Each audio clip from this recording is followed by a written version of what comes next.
My name's Anne, and welcome to my kitchen. Today we are going to be making Irish soda bread because today is St. Patrick's Day. So let me first tell you that I will list all the ingredients and directions separately, but we will start by adding 4 cups of flour to our mixing bowl. So I use regular old baking flour. It doesn't have to be bread flour. You can sift it. I don't usually do that, but 4 cups of flour. Then you will add 1 teaspoon of baking soda, hence the name soda bread. So you want to use fresh baking soda, not some old baking soda that's been sitting in your pantry for years collecting odors. Get some nice fresh baking soda and add 1 teaspoon.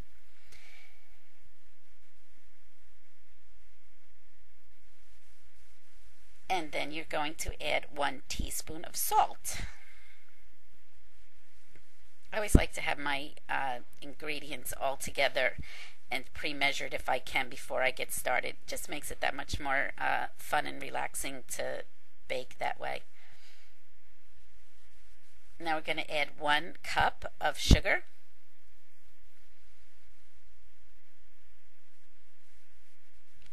And we're going to want to mix our dry ingredients.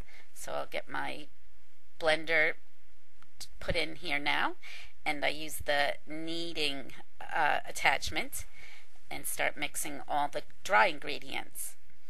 And then we're going to take 1½ sticks of butter. I use the lightly salted butter, and I usually like to bring it to room temperature. It just makes it easier to cut in.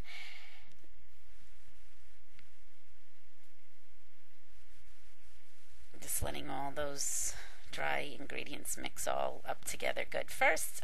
And now I have my butter ready to cut in, 1½ sticks.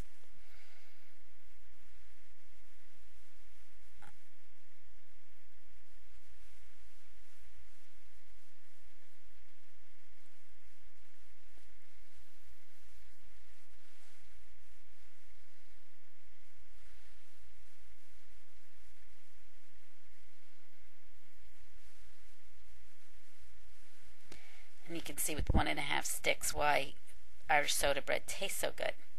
And guess what we like to put on it when it's all ready to eat? Yep, more butter. Butter, butter, butter.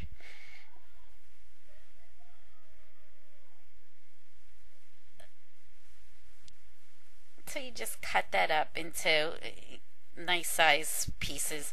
You don't have to be scientific or specific about it. Just slice it and drop it in.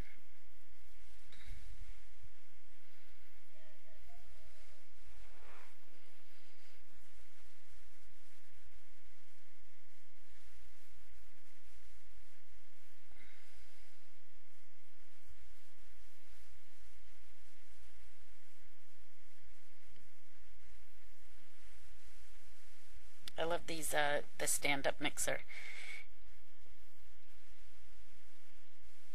So much easier than those handheld ones. Keep both your hands free and you can walk around, do whatever you have to do, especially when you're making something that takes a lot of mixing.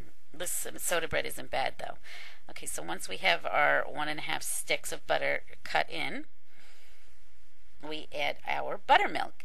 Now I usually buy the powdered buttermilk, and it's in most grocery stores. You probably never notice it, but it's usually in the baking aisle, and they sell powdered buttermilk, which you would add water to.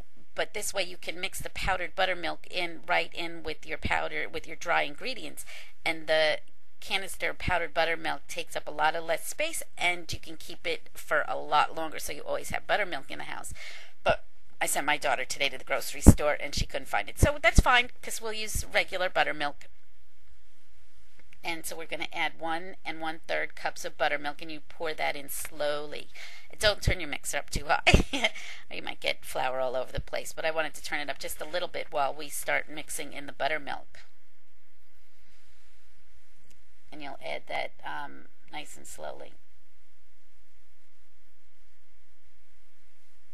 Also, you can kind of see behind the mixer, I use my baking sheets, and if your baking sheets are anything like mine, they get beat up after a while. But what is a great trick for baking is to use parchment paper to line your baking sheets. I use it all the time. Nothing sticks.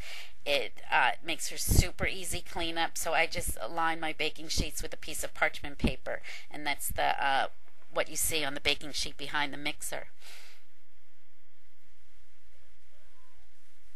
This makes things really easy, especially at Christmas time when I'm making tons and tons of cookies. That parchment paper makes for super easy cleanup. I'm measuring my 1 1/3 cups of buttermilk, and we're going to add that nice and slowly. And we're listening to Danny Boy, and my daughter and I were laughing because of Daniel is a very popular name in my family. It's the family traditional name. My nephew is named Daniel. My cousin is named Daniel. My brother is named Daniel. My father is named Daniel. Did I say cousin? Yeah. My grandfather is named Daniel. His father was named Daniel. So we have Daniels all over the place. Then the next popular name is Ann. So you can imagine when the whole family's together between the Anns and the Dans. And then my father always called me growing up Annual. So there was Annual and Daniel. And my aunt is Ann, my cousin is Ann, I'm Ann. There's Anns everywhere. And Daniels. And then we have a bunch of Patricks sprinkled in. But no Daniel Patricks. But we have Jack Patrick, Orion Patrick. My brother is Patrick. Jamie Patrick. So lots of Patricks, lots of Daniels, lots of Anns. So we're listening to Danny Boy today. Now you're going to let that knead for a solid 2 full minutes. So you just let that kneading attachment go to town there for 2 minutes. So we were talking, why do people think Irish soda bread is so intimidating to make? And I think me and my daughter decided it's because people think of it as a bread, so they think they're getting involved with mixing yeasts and waiting for it to rise and kneading it and rising and kneading, and this is not about that at all. It's super simple. The longest part is just waiting for that 2 minutes of kneading to go on, and if you have a stand-up mixer like this, piece of cake.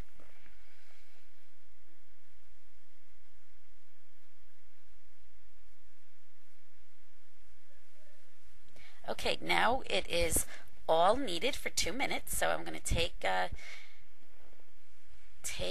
the bowl away from the mixer. And we're going to divide this into 2 pieces. If it is a little too sticky, you can always just put a little more flour on there. It should kind of come away from the bowl pretty easily. But if it is too sticky, you can just sprinkle a little more flour. But this looks pretty good. So we're just going to split it into 2 pieces. And you're going to roll it into a ball. And then you just put the ball on your baking sheet. On your parchment lined baking sheet.